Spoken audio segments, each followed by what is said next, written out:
Okay, for today, we're going to be solving each equation by factoring. Okay, in reality, when I say solve, I know in a few units ago, we learned how to solve completing the square. Remember when we completed the square and we got the vertex form and we came out with two answers? We did that a few units ago.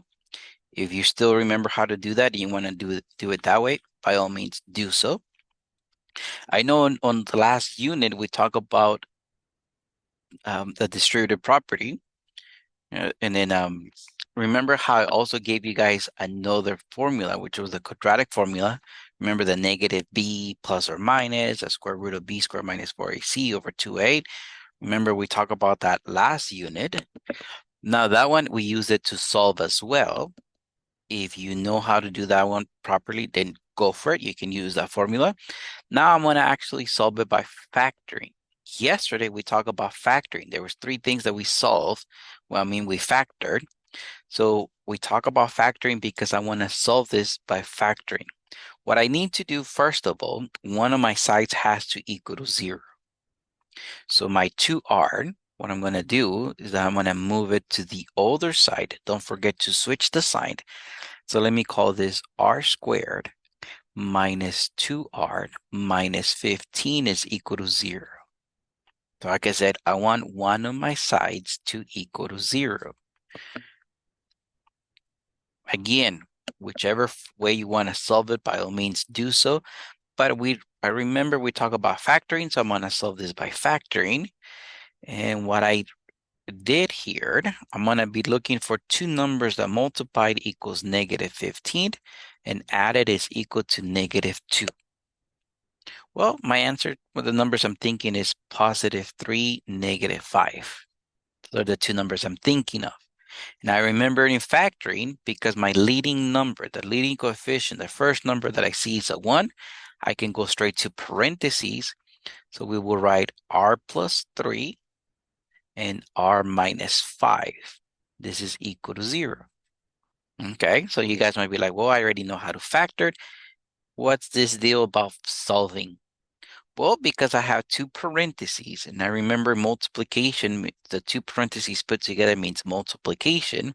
In multiplication, in order for my answer to be 0, one of my parentheses has to equal to 0. So I'm going to assume both of them are equal to 0. So I'm going to say r plus 3 equal to 0 is going to give me my first answer. R minus 5 equal to 0 is going to give me my second answer.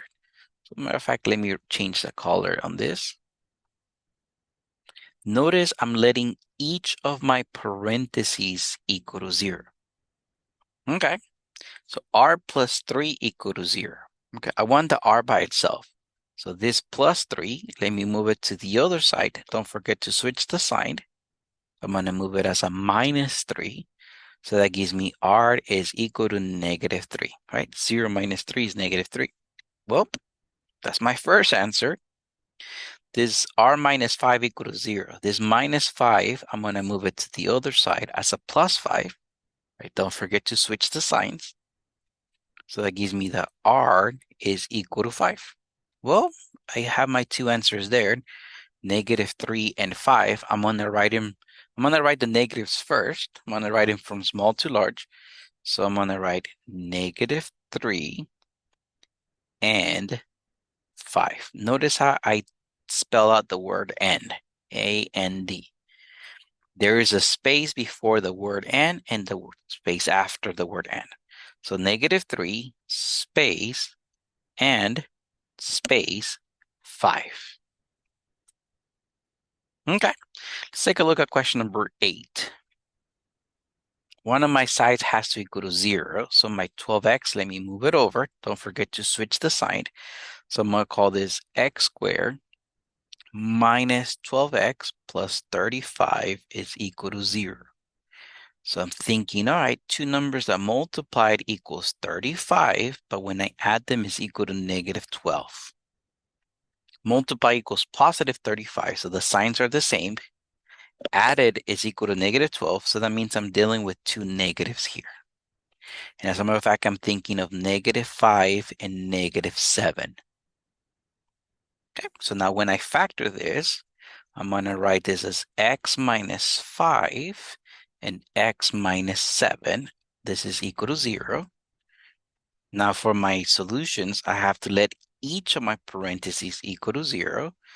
So x minus 5 equal to 0 is going to give me my first answer, and x minus 7 equal to 0 is going to give me my second answer.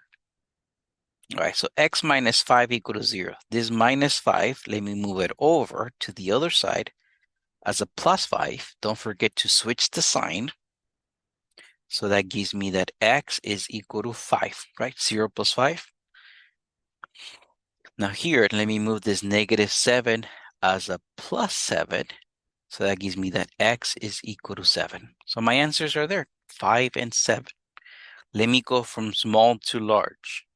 5 is smaller, so I'm going to write 5 and 7. So for factoring, let one of your sides equal to 0. Factor your equation. Factor your polynomial. So you have two parentheses. Let each of the parentheses equal to 0. And that's what's going to give you your two answers.